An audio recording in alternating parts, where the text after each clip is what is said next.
everybody. Good to see you again. Nice filled room again. Oh, can everybody hear me now? Is that too loud? Am I too loud? Welcome to Click Clock. This is the second debate ever held at Horology Forum at Dubai Watch Week. Today's debate topic is called Do or Do Not Resuscitate. And the debate will delve into whether it is better to revive a legacy brand or to build a new one from scratch. My name is Barbara Palumbo. I will be your debate moderator, as mentioned yesterday, the resident troublemaker here with the Dubai Watch Week family. If you were here yesterday, you understand the format. If not, this is how it's going to go. I'm going to ask a question to one of the speakers who will have 4 minutes to make their arguments, and then it's going to go to the opposite speaker for rebuttal or cross-examination. They will get 3 minutes. Go back to the original speaker for 2. And should the opposing speaker desire, they can have 1 additional minute to hit home their argument. Okay. We do ask, everybody laughed about this yesterday, that the audience stay quiet as much as possible during the debate, as these speakers have not gotten their questions ahead of time. So they are going to need time to think about their answers. Without further ado, I'm going to go ahead and introduce the 2 speakers who will participate in today's debate. So to my right is Bertrand Meylan. He is the co-owner of H.Moser and Cie in Hotlands, a CEO of MELB Lux subsidiaries. He's built and developed the markets in Asia, the Middle East, and the Americas for the brands that are associated with the group. Bertrand is also a board member of MELB Holding, an independent family group based in the heart of the legendary Vallée de Joux in Switzerland. The group holds majority shares in the companies of Hotlands and H.Moser, and Mr. Bertrand will be taking the side of the revival today. Jonathan Ferrer, other than being known as the nicest guy in watches, is the founder, no offense, had to throw that in, founder of Brew Watch Company, an American design micro brand coming from a lineage of jewelry designers for Cartier. John traveled the world to work with manufacturers, suppliers, and craftsmen in order to learn the watch trade and further his education within the industry. He's now been a part of that industry for 10 years now. Kind of hard to believe, right? He first began designing Brew Watches in a cafe, which is where his passion project came to life. So please give another round of applause to our 2 master debaters.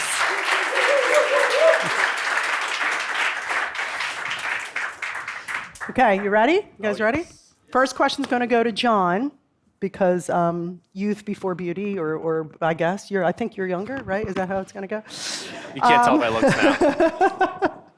Which watch brand or brands, either American or otherwise, do you feel died a peaceful death and really should have never been revived? Give reasons for your answers. Unfortunately, I feel like a lot of watch brands... Or should brands, never be revived. Like either they've come back or they should never be revived. There's such large brands that still exist to this day that don't burn out. I think they go on a temporary, let's just say, vacation for a few years. Really quickly, can no one stand in front of the clock, please? Thank you. That's a key part of this debate. It's okay, I got it. Wait, how long do I have? I'll give you your full 4 minutes. Go ahead.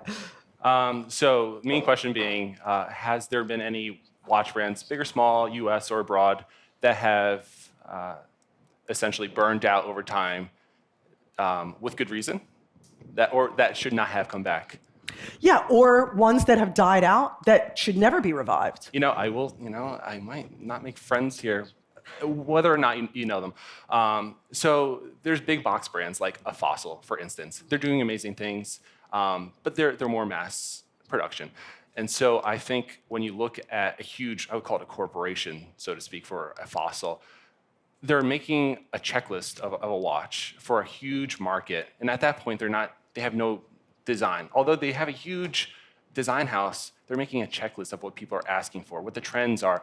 And I think at that point, it's not exciting anymore. It's not striking. And at that point, what purpose does it serve versus just annual revenue and just bringing money in to produce more goods that don't essentially serve that exciting factor?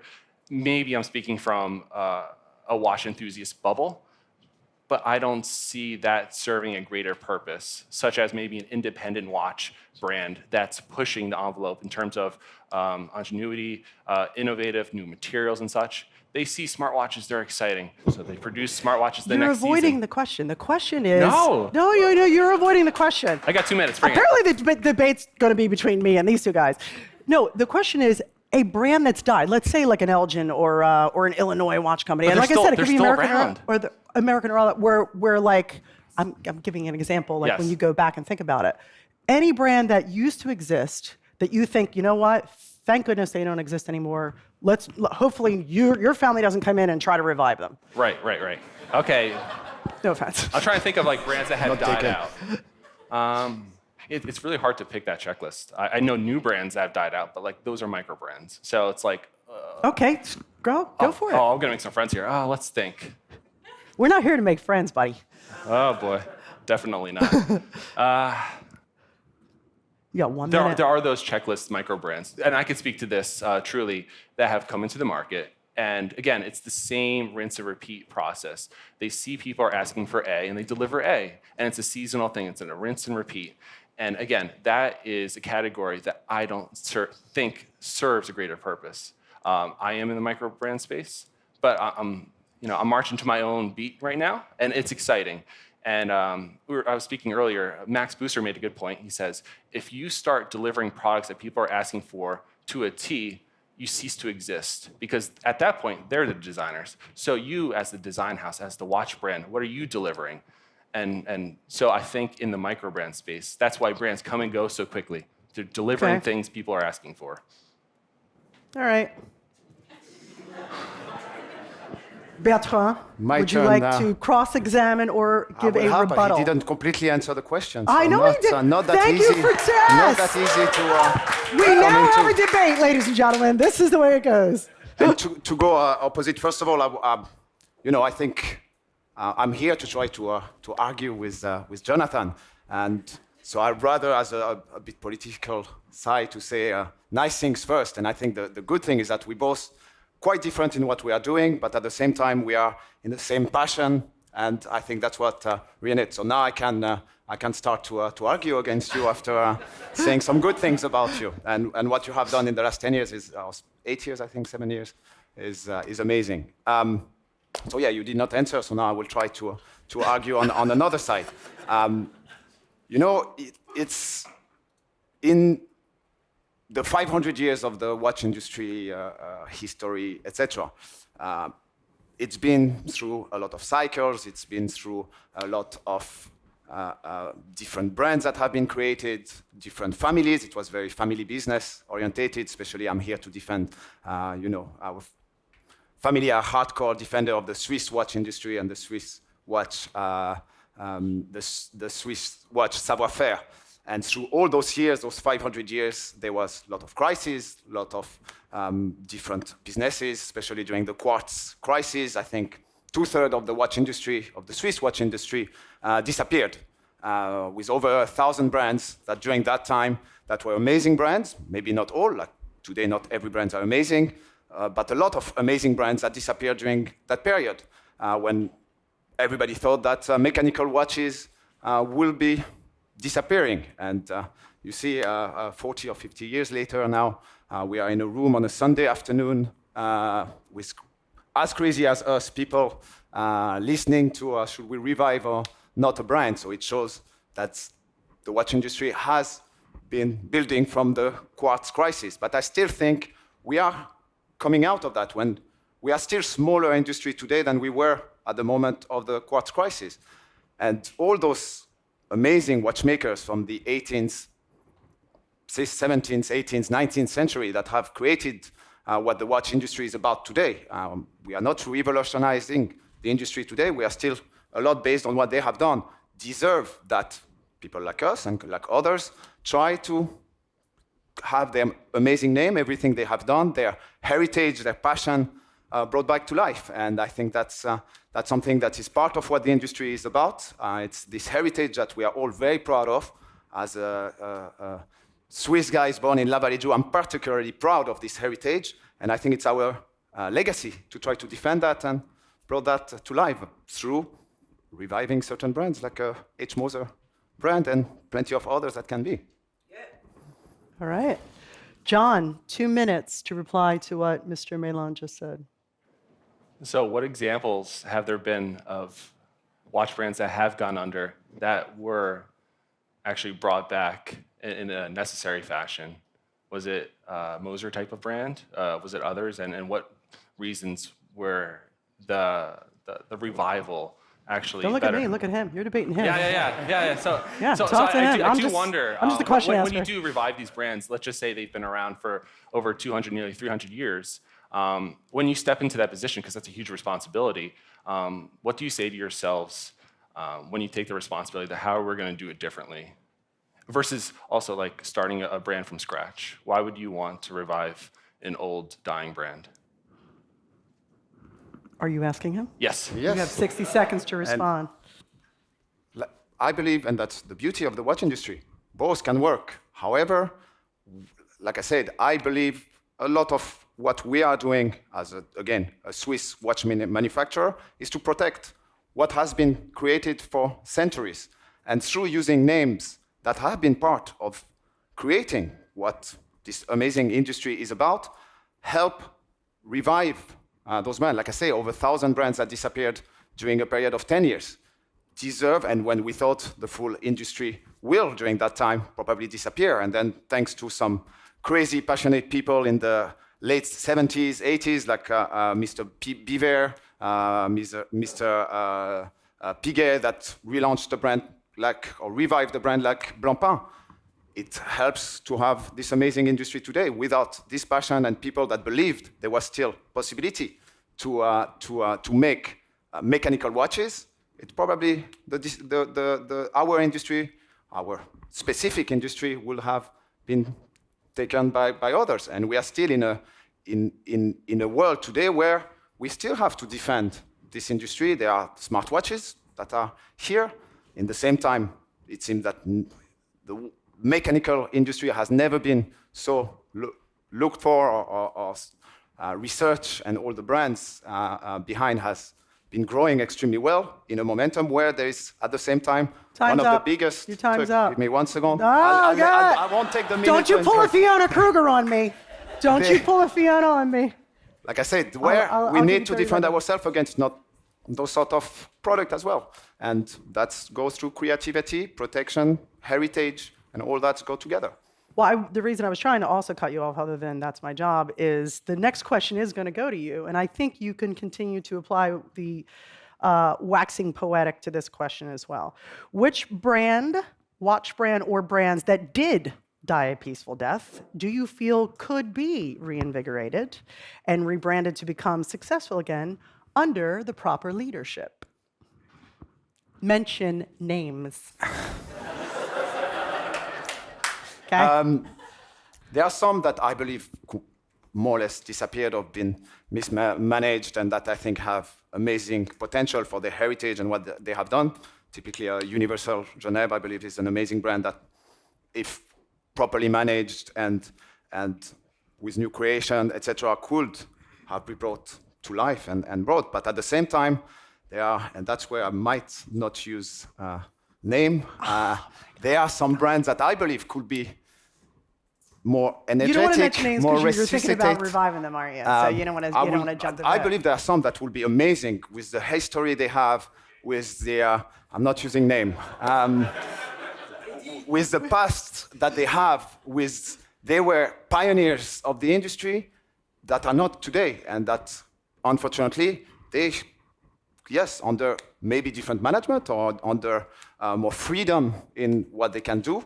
I think the chance we have is that we have, again, even if you revive a brand from the 19th century, etc., doesn't mean you don't need to be creative. To be why those brands were successful during the 19th century? Because they were extremely innovator. They were putting a lot in research and development, developing new movement, new calibers, etc.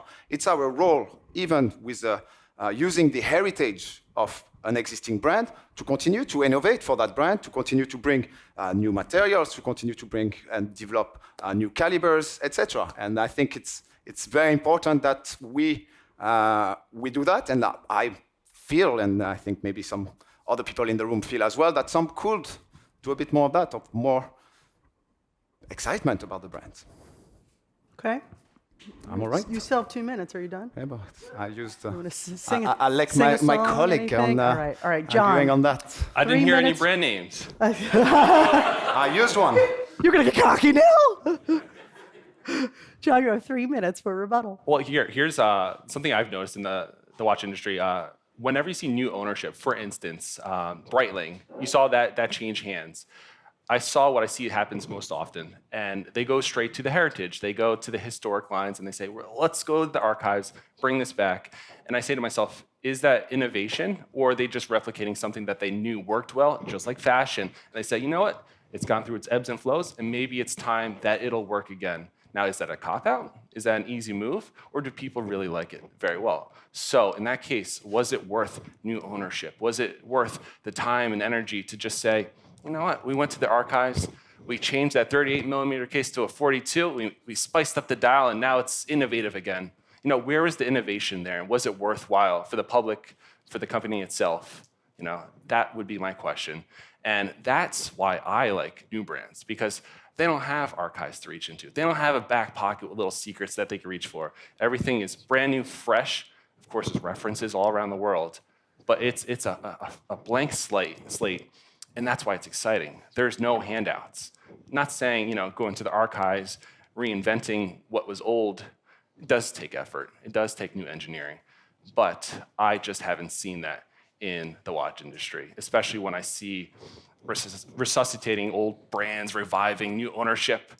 I see these cop-outs all too often. Now we're talking. I love you. Bertrand, we have a debate. Bertrand, 2 minutes I will to not respond. agree at all with Jonathan on those points. And even using some of your example, you use Breitling as an example of, yes, they're using their past, they're using their heritage, they're using of what has made Breitling an exciting brand for many, many years to modernize it, coming with new products, new communication, new things. I think it's a mix. And why Breitling, I believe, at the moment is getting more light, is getting more popular, is because they find a right mix between, yes, you need to use your past, because if not, what's on the, I don't know how old is Breitling, but on their 100 and something or more years old of history, of course, I hope they did great things during that past that they can modernize, that they can use, etc.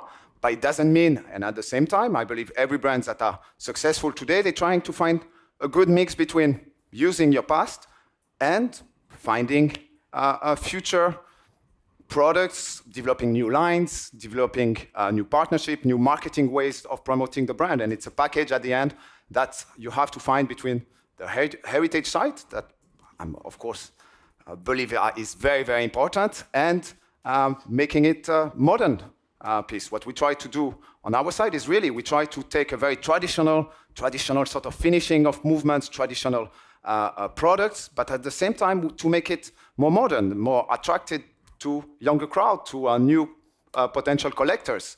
And it's to find this, it's a thin line between using your heritage but modernizing, which is not always as easy as it will be to start from whatever line and you go in whatever direction. To really use your past to develop what you are today, make it even harder, but when it's achieved well, I believe make it very exciting. John, you have a minute. 60 I got a minute. seconds. Okay. Well, my question for Bertrand would be, when you answer. do something so innovative, let's just say in Moser's case, are you losing that cohesiveness from your historic pieces? Are you losing that cohesive style, that signature vision that the audience already knows? The consumer has an identity that they recognize Moser for. So yes, identity is important. Yes, going to the archives is important. But in your case, when we look at the Streamliner or the Pioneer and other models, and then we reflect on the past, let's say 20, 30 years, back to even the pocket watches, has that innovation actually lost the signature DNA that Moser is known and seen and recognized for? Can I have a minute? Oh my God, yeah. Okay, a minute. I'm Go not ahead. supposed to answer, but I have to answer.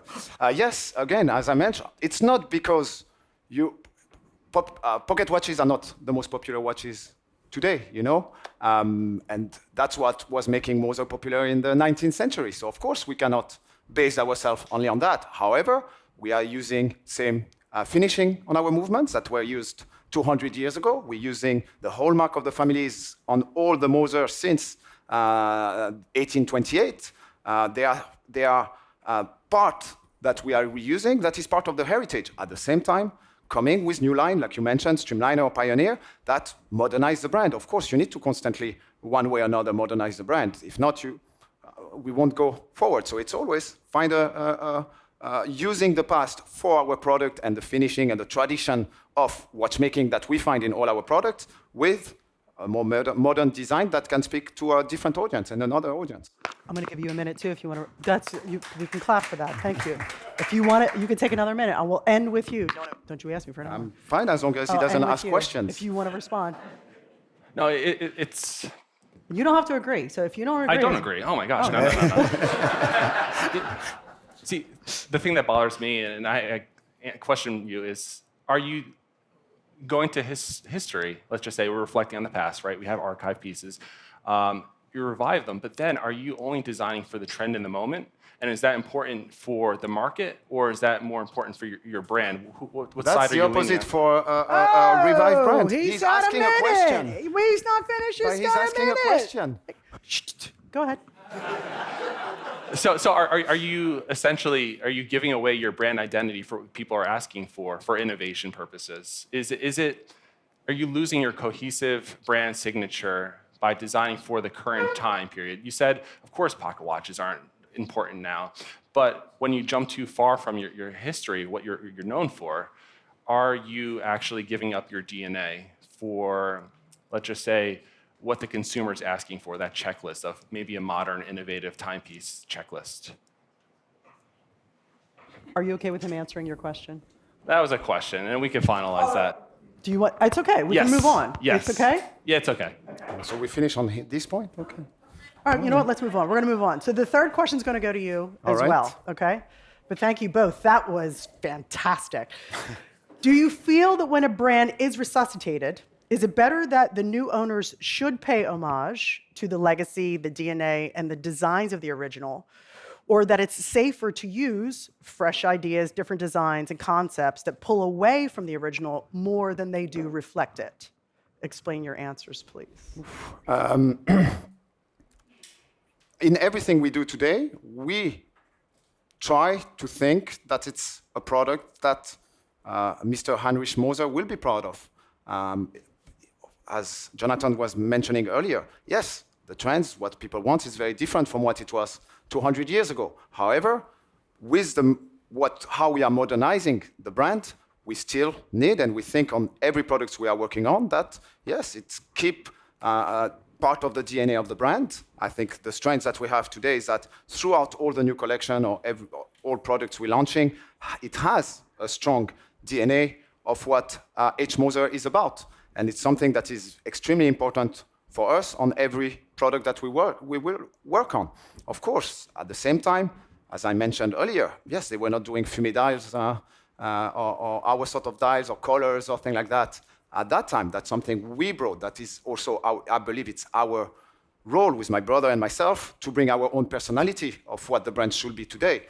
We have a mix and the chance to be an independent brand, so we have the chance to be able to, in our humble side, to try to personalize the brand in our way. We taking and using what Heinrich Moser is about and the amazing entrepreneur he was, and that's what he's not only an amazing watchmaker, he was an amazing entrepreneur. And we're trying to use this essence of the brand, but making it ours at the same time. It's where it's not easy every day because we need to think about, will he be happy with what we are doing? But at the same time, we need to put our soul in our products, which I imagine anybody that works on products here is part of what you are about. Every product we are designing, one of the first questions we ask ourselves is, are we going to wear it? Are we going to be proud to wear it? For, like you said about Max earlier, I think if you start to listen to what people want, it's very difficult. It's first of all about what we want and what we believe the brand should represent, using and mixing, again, both the heritage and what we are and our personalities. I'm in 4 minutes. My goodness, I love this. So many claps today. It's amazing. John, 3 minutes. Okay, can we run through that question real quick again? Sure. The question was to Bertrand, and it was, if for some reason down the road you decided, I'm sorry, do you feel that when a brand is resuscitated, it's better that the new owner should pay homage to the legacy, DNA, and designs of the original, or that it's safer to use fresh ideas, different designs? Oh my gosh. 100%. concepts? You have to pay tribute, because otherwise you could just hire outside contract designers all the time. They're just going to reinterpret your brand over and over and over again. And that's just going to be a nasty cycle until it's like playing telephone. And by the time it gets down to the 20th designer, your vision, which is what you started 200 years ago, is reinterpreted by the 20th person, for better or worse. I imagine worse, because you've lost the essence down the road, unless you have such incredible leadership that's passed down. Sometimes it's good through families. Sometimes it changes hands. Too many times a company gets acquired and changed and acquired and changed. The essence gets lost. And so the DNA changes. I don't believe for the better. That's why I love the brands. Like, if it stays whole and true, of course we all enjoy that. It's not often, it's very rare. Very rare. Oh, bravo! Bravo! Well, see, here's the difficult part. I'm debating against the guy, and all night I'm shopping for his watches. But we'll still do this. Brilliant. It's so brilliant. I do think it's very important to keep that lineage whole and true, because, again, like telephone, the more hands it passes through, the more catastrophes happen along the way, for better or worse, for innovative purposes What's or a not. better catastrophe? You know, sometimes it was doing, I don't want to curse, it wasn't doing a very good job, and somebody comes there and fixes it. But in doing so, did they just lose their DNA along the way? And who's going to revive that? So these breaks in the chain, I think, is hurting the brand over time. I don't believe in that. I think it's very important to keep that lineage, to keep that design in-house, train each other, but that changes when you change hands and gets acquired and again, because your leadership changes, your employees change, the design thinking changes. It's hard to keep the philosophy and your roots so true by just flipping through a catalog and opening drawers. It comes through the people, it comes through meeting, it comes through seeing, and the processes. And when you change people, it sometimes disappears with them. Before you answer or rebut, should I send everybody out for popcorn and then come back so that we're like, so that we can just Feel hear comfortable. it? 2 minutes. Go It's ahead. your room. Sorry, I will have to disagree with you, because, of course, if we listen to you, then nothing will have happened in the last 100 years of the watch industry.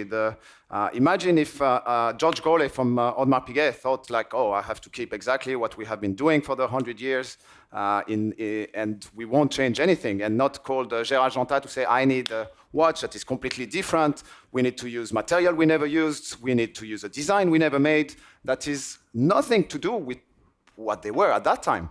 That was revolutionary, and they had to take a risk, and you see the success today of what they have done. And that's a mix between the person that at that time, George Gaulle was not part of the families that was owning the company.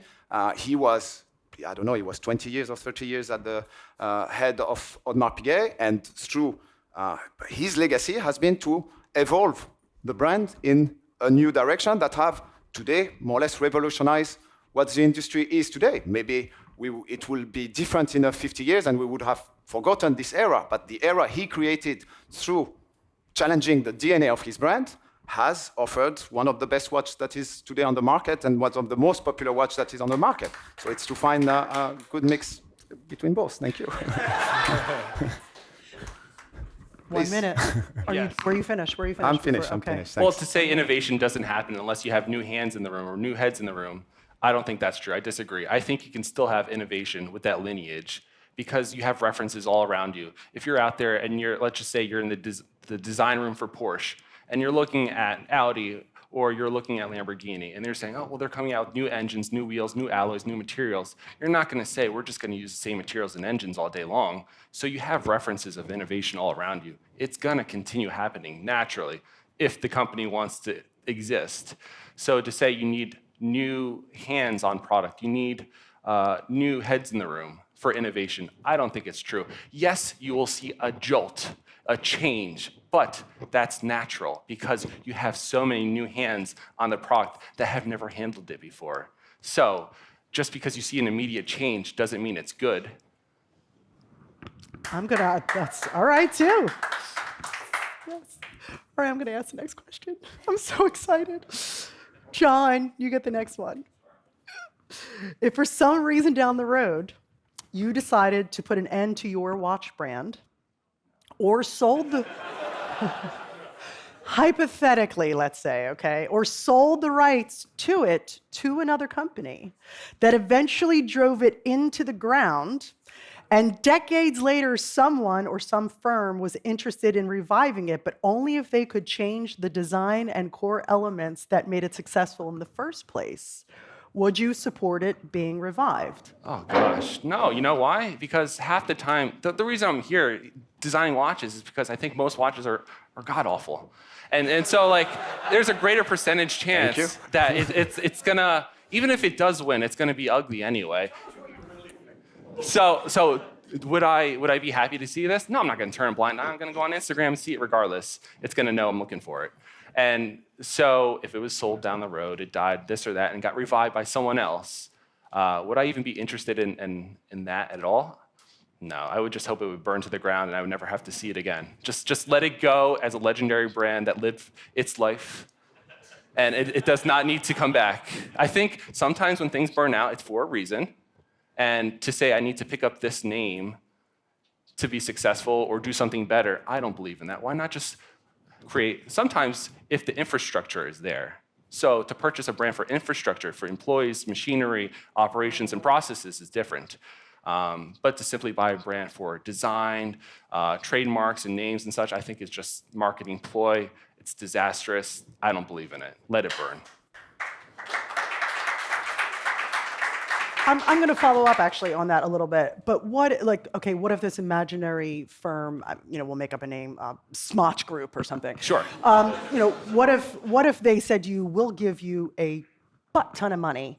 We want you to come out and say you support it and be like, oh, you were the original already guy. Happened. This happened. You know where this happened? Happened to you? The Movado. With Smotch Group? No, the Movado Group purchased MVMT, right? Why did they do that?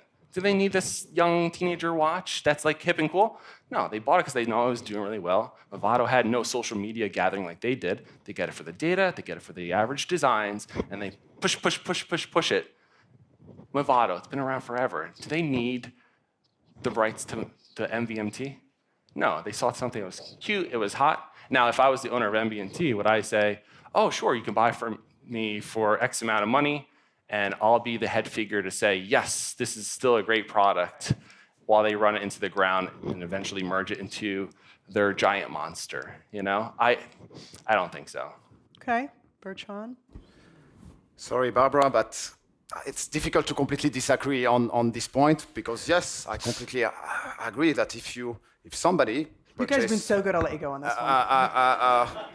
buy Brew Watch in 20 years, 30 years, and that they change completely the DNA of the brand and they don't just use the trademark or his amazing success just to use it and promote it at that point, but without keeping what the brand is about.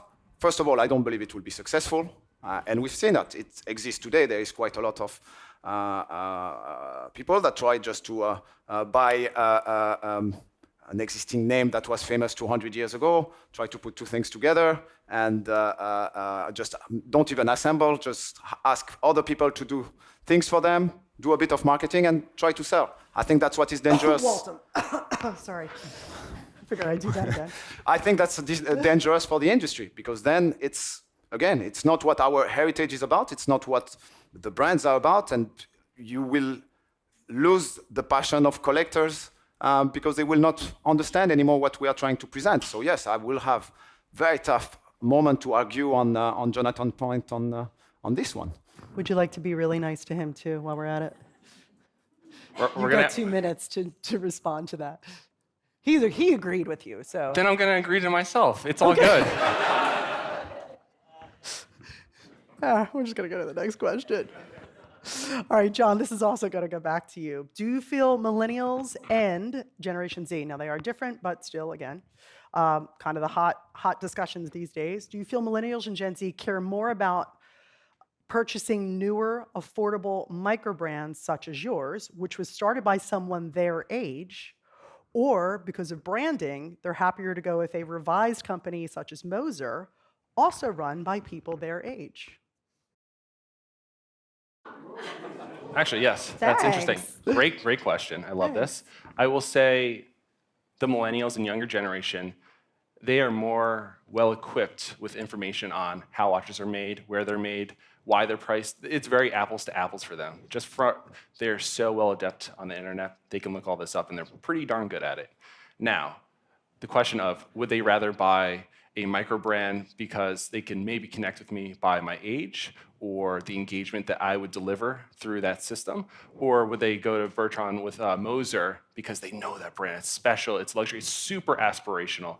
And the simple answer for the majority of those in that generation would be through the micro brand. And that, for the majority, would be both design excitement, of course, accessibility. So what's nice about Brew and micro brands alike is that it's this inclusive, democratic brand that access, this entry point, you can come in, you can be a part of something that's really exciting, you can be a part of the evolution of the brand, and it doesn't cost a fortune. And to be honest, when you're purchasing a watch that's $15,000 to $50,000 as an average, would the average Gen Z millennial be able to do that? Probably not the responsible ones. And so with a micro brand, what's important about micro brands, especially like myself, is that this is at the very least a training session, right? So they get the watch, they learn the experience about the watch, the finishing, the movement, how it's made in the processes, because they are really going to ask these questions. And then over time, they can evolve with the brand, or now they have options to aspire to elevate with the brand or elevate to a Moser, which both cases are incredible because they both deliver a high-end experience. But I think they're going to start with the micro brand. Okay. Bertrand. You know what I find very interesting in this period of time is that, and that's why I will not agree with you, is that we see more and more younger crowd that has an aspiration to certain values, to certain heritage that they don't find anymore in majority in their day-to-day life. Everything is so fast. Every product die in a year. They're changing constantly. Every product that exists, and through what the watch industry and the watch heritage that there is, it's one of the only product that they can find where there is this 200 years old heritage that maybe their grandfather was already speaking about. That is something that that kept in their mind. And a lot of people I meet throughout amazing weeks like Dubai Watch Week here, but throughout the world, is they always mention about how they came into mechanical watches, how they became passionate about it, and with a younger crowd that, like you mentioned earlier, Jonathan, with the capacity now to get so much information, so much education, that they're looking more and more for all those values that, yes, can be through a micro brand or a younger brand or a brand that has been created throughout the last 20 years with less heritage, but at the same time, love to understand, see, and work through the values of certain brands and the heritage of those brands that they can connect because it's one of their last products that they can enjoy that have this sort of history. And that is not so far, like again, our products are not so far from the one made 200 years ago. It's amazing that it's still as popular or that popular today, products that had the same technology 200 years ago. I don't agree. Well, you have to look first at the source. Where are millennials shopping, right? It's online. And I will be honest, H.Moser does a great job with the imagery, the videos, and the social media marketing. That's first and foremost, right? You have to be in front of the audience if you want them to even recognize you. Not even talking about purchasing yet, right? So what's going to be popping up more often? People, the 1,500 to 2,000 watches that get scattered around the world, and of course from the brand, or a micro brand where they're more accessible and people are wearing them and talking about them. Not saying I am a Swatch and we make 1 million watches, but it's so accessible that it creates this community that people love to share and buy and gift. So that momentum, I think, has much more energy online, in person, that gets like, oh, you have a brew, you too. How often will you run into somebody that says, besides this room, I have an MB&F? Extremely rare, very rare. And so I think the probability of the younger generation scanning social media, the forums, of course, press and engagement, will be so much more in line with a micro brand that's affordable because it's out in the world more, it's talked about more. And watches are all, for the most part, word of mouth, online, shared. I think when you get to that certain tier, it is rare. So of course, there's less of that being circulated. And of course, let's just say it is in front of them. That Moser watch they clicked on because they were interested in it, and they see that it's $25,000. They go, well, I'll think about that. And how long, let's just say it's a 16-year-old kid, how many years will they think about that? And they will appreciate it, and they will look at the details. But they might not be until they're 30 years old or plus, till they are financially stable, till they think that it is a good decision to purchase, or that might just be the milestone. You've met 16-year-olds, right? Because I have one. Yes. Yeah. Are they spending $50,000? No, but he still doesn't make responsible decisions. So it is a learning curve, and it's a financial curve. And to get to that point, I think it's beyond the millennial. Not saying millennials can't make that money. I just think it's a more rare case. Okay, 1 minute. I agree that we don't have that many 16 years old customers. I met her 18 years old, but 16 not yet. But this is true, and again, thanks to, yes, not everybody has a Moser, not everybody, probably the coverage we get from people having them on the wrist is, of course, our volume are very rare. But at the same time, we see the excitement of this young generation, as you mentioned, that at 16, 17, 18, 20 years old, they're starting to discover something that is different, that is unique, that speaks to them. And yeah, it might take 5, it might take 10 years, might take 15 years to get to it. It's a process.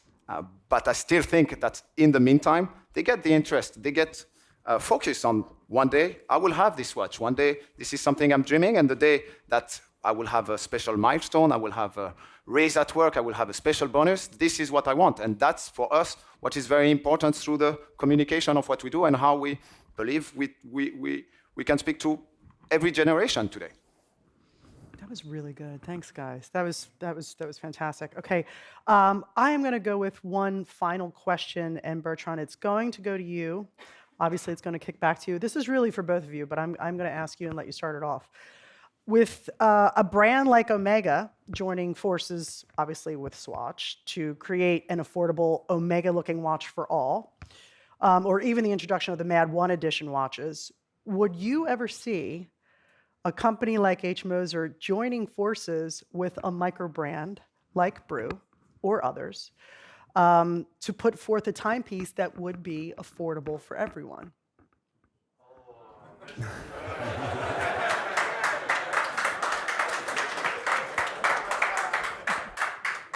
Thank you for the question. That was a question you were not supposed to ask, no? That was, you should have asked this as the first question, and now you got to go out with the big one. Yes. First of all, I think what Omega did with Swatch for the watch industry in general is brilliant, because suddenly we are reaching even more and more younger crowd that get interested in a product, and hopefully we can grow them to maybe again in 10, 15 years be, I believe a lot in education in the watch industry, and more there is education, more suddenly at some point they turn towards brands like us, like Overk, like MB&F, like they get excitement from other brands. So by bringing them one way or another to get interested in watches through a Swatch or an Omega, I believe in long term will continue to excite the watch industry. on us. You know, we are, I believe we have shown in the last 10 years, we are not scared of trying things, of daring things. So you're saying there's a chance? I will never say we are not capable of doing something. Is it in the plan? No. I say straight away. We are not planning at all. But honestly, if the project is interesting, if it makes sense for the brand, for, again, the legacy we want for the brand, if it makes sense to do something like that, if it helps us build something around it, if it's, again, if it doesn't damage what we are working on and makes sense, again, for where we want to go, I don't see any issues to do it. And I think, again, it could make sense in a certain situation. We try to make things different through different sort of collabs that we did in the past to always, and collabs are about trying new things. If not, collabs are not interesting. It has to be about trying something that you're normally not comfortable with, that you will not do by yourself. You need an outside eye that tell you, no, you should. As Moser, I see Moser that way. That's my Moser as the other side of the collab. If it comes from an affordable brand or something like that, that it could make sense on something that excites us, first of all, and we believe, why not? But again, at the moment, that's not at all something, we are very hardcore defender, again, of the craftsmanship, the Swiss watch industry, etc. So first of all, the Swiss made will be somewhere there because Swiss made, we don't believe in the Swiss made in Switzerland, will be somewhere there because that's something very important for us. But never say never. Again, I think we have shown that we are capable of going in many different directions, and we are not close in new ideas, but it's not in the plan.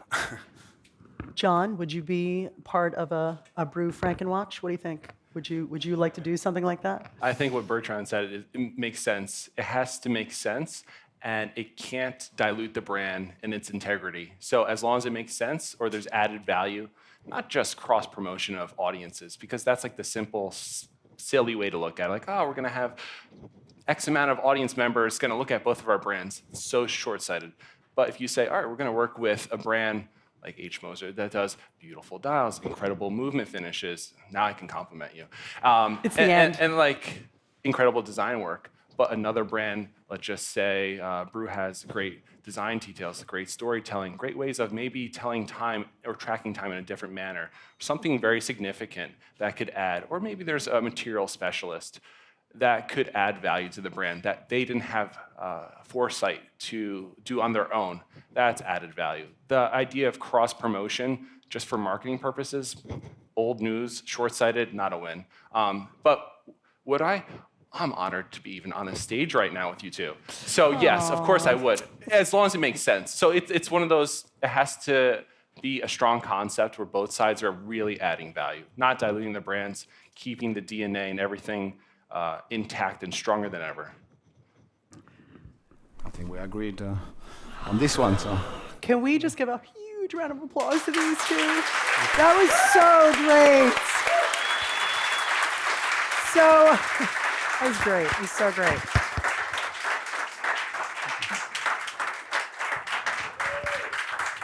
Good job. Good job, you guys. We are going to open up the audience to questions. Keep your hands down until I say thanks very much. There is a rule. We do want to just ask questions that are going to stick to this topic only. So please go ahead. Behind James.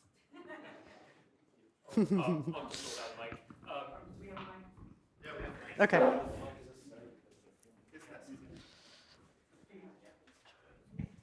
Thank you. Jonathan, the question was primarily going to be to you. If you can take your pick of great modern design, maybe the Streamliner is the one that comes immediately to mind. Do you think that the introduction of that design to the market would have been any better had it not come from a legacy brand as opposed to coming from a brand new brand? Like, how much does the integrity and the quality of the design itself hold weight independently of who is introducing it? That's a great question. And I think the honest answer is it would not have been as modernized. And I think it may have been more on the traditional side of the spectrum. Now, would that make it more cohesive with the brand overall through its time? I think so. But would that have been as much of a jolt which Moser is known for. They're known for sparking the industry and creating that flame that draws attention. And then you look closer and you see how beautiful they are. I think it would personally have been better long term to have more of the traditional route. So I think that end of the spectrum would have been more cohesive to the DNA. Anything to that? And this is not debate time And I know, anymore, okay? no, Unless you want to. again, I mean, you did so great. I believe that we need to put in our brand, in what we are doing, typically the Streamliner.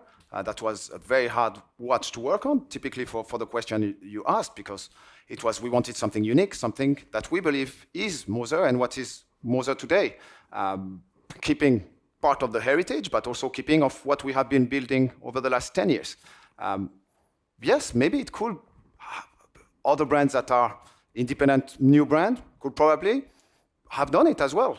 And I think that's the strength of Moser today, is that we don't block ourselves just by saying, oh, we have to redo exactly what have been done. We need to create, we need to rejuvenate our brand or continue to make it more modern. And at the same time, it's why I think people see us a bit of a independent new brand, but with a history. And it's a bit unique to the position of the brands on the market today, is that we achieve to have our heritage that we're extremely proud about, and at the same time, trying to be with our time, with products that we want to wear and that we get excited about. So we're trying to have Hands, both. I want to get somebody from over here. Aldous, go ahead. You got a mic.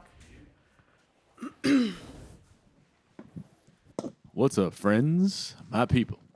So, John, my guy. One could make an argument that, and this is coming from a new brand, you know what I'm saying? I'm with you. One could argue that a lot of new brands are only able to get their start due to the success of revived brands that kept the interest, that kept the collectors going, that kept just the financial market going for watch industry. Do you agree or disagree that new brands need to maintain a cohesive relationship with brands that have been revived because, or owe a little respect to brands that have been revived because, to a degree, their legacy, their history, their lineage does give us a bit of opportunity to do what we do, to start. They give us a start. Great question, Alice. And I do think all of the new brands do lean on these older brands that have been revived, that have done the bootstrapping, that have gone through the challenges and innovation. Like, let's be real. It's the brands that have suffered both financially, through the innovation, through the tooling and mistakes, to make our successes and the track that we follow much easier. So of course, sometimes we speed past them for a moment, not saying it's a different world here, but sometimes the newer brands can take that innovation and they can sprint only because they're leaning on past brands that have done all the hard work. So I completely agree with that. And I think the value of that, you can't forget the roots. Like, all these reference points are on the past brands that have suffered through it in so many different aspects. Yeah, I will also completely agree. I believe that brands like us can be today, and again, in front of an audience and have a voice.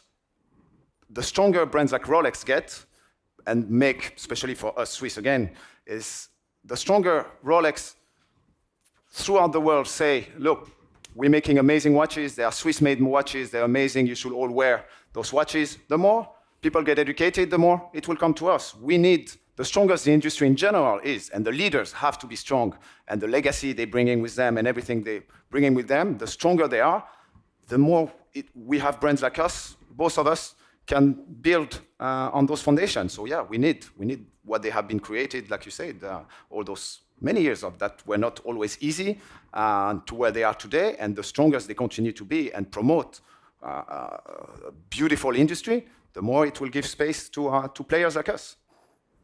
Great question. Another question? Gentleman on the top there, too.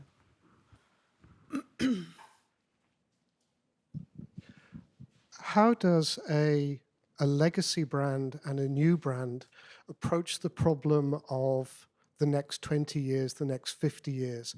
How do you anticipate growing and innovating in design and materials. I'm just interested in the difference in the thought process between the two. Very good question. I think, and it's our job to constantly evolve. It's our job to constantly innovate. It's our job to see where we want to be in 10 years, 20 years. Maybe 20 years is very far, but at least 10 years from now, we always try to think in terms, but not only in terms of products, in terms of distribution, in terms of marketing, in terms of structure of the brand. We always need to think about, okay, where do we want H.Moser to be in 10 years? Whether it's still us there, hopefully it is, whether some other, our kids might take at some point, hopefully not soon. We always need to anticipate how we want the brand to be in 10 years. And I imagine for Jonathan as well, he must ask yourself the question, okay, where do I want to bring the brand? What's my dream about what Moser should be about in 10 years? And from there, you go backward. What do I need to do to make sure the brand is there in 10 years? And throughout, it's like I say, it's not only the product. Of course, the product is the core of what we do, but it's also in terms of how we promote the brand awareness, how we build the distribution, how we sell our watches, how we communicate, etc. John? Really good question. And the point that Bertrand made is it's not just evolving for the next stage or next 5 years. It's essentially working backwards. That was something I was taught real early when I started is, where do you want to be at the end of all of this? Do you still want to have ownership? Do you still want to have your hand in this? Do you want to pass this to other generations? And as long as you know, for the most part, and you never really know, where you want to be in the end, and then you work towards that North Star, you're okay. Now, the benefit, of course, there's not a huge difference in time overall when you think about it.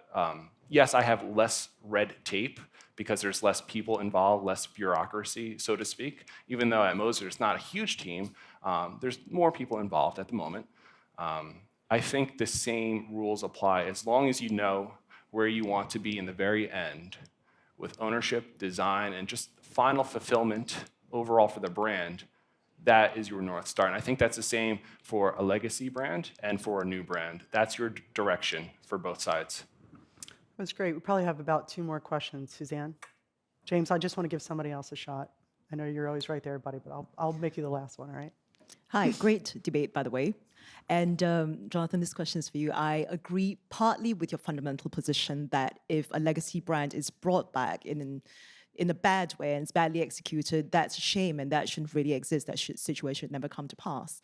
But taking things from the perspective of the audience, and Bertrand, you mentioned a brand like Universal Genève, like just taking that as an example, there are a lot of people out there who still bear tremendous affection for this brand and would love to see it brought back responsibly in a good way, and that would carry enormous emotional resonance for them. Do you not think that this is an audience that deserves to be spoken to or addressed? No, it's a huge factor. And I think more than, we were speaking about that earlier, not on stage, it's not the watch itself that's always most important in this ecosystem. It's the people that are the drivers in terms of customer service, engagement, that ecosystem of back and forth conversations of enjoyment or disappointment.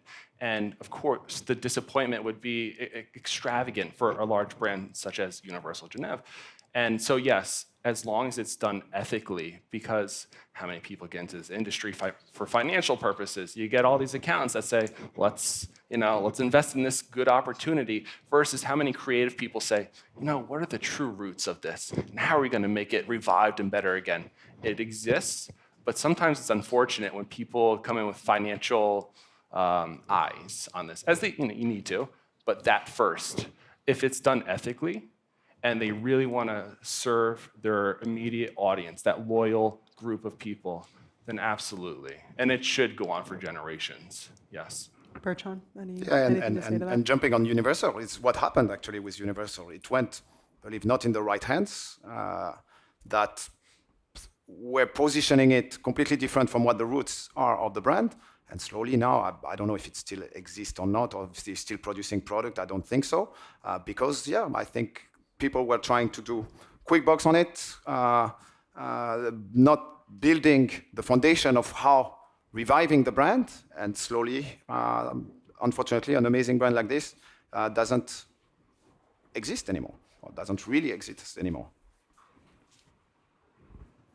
James is going to get the last question, and then I do want to make one comment before we It's a end question this. for each of you, a separate question.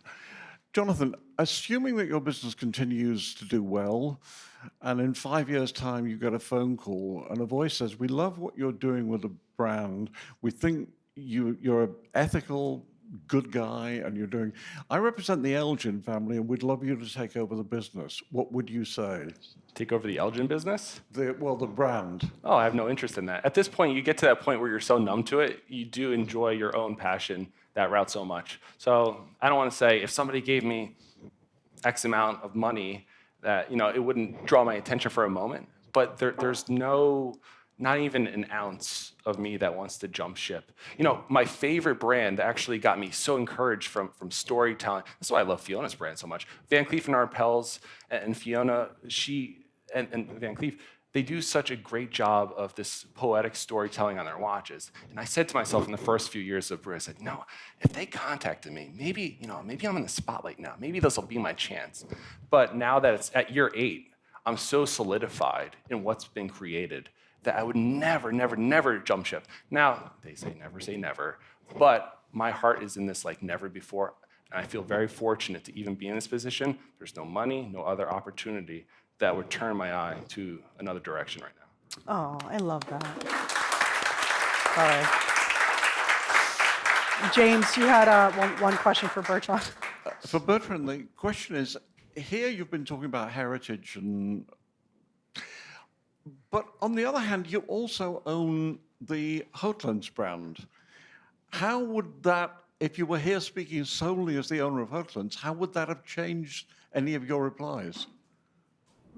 I've been asked to defend my part, which I believe strongly about, but that's what we spoke with Jonathan before. I was like, to be honest, I believe that's the beauty of the watch industry.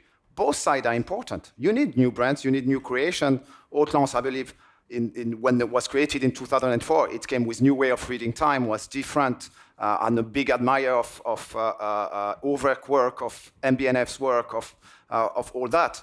That's what the beauty of the industry. You need a traditional part, what we are doing with Moser and what we are trying to achieve with Moser is important for the industry. At the same time, you need new creators and new brands that are created. I think that's what will make an exciting, hopefully for another 100 years, we will have an exciting industry. So yes, I was here, I had to defend a point as well. And that was the objective of the debate. But honestly, we need both. We need, like I said from the beginning, I believe we need passions.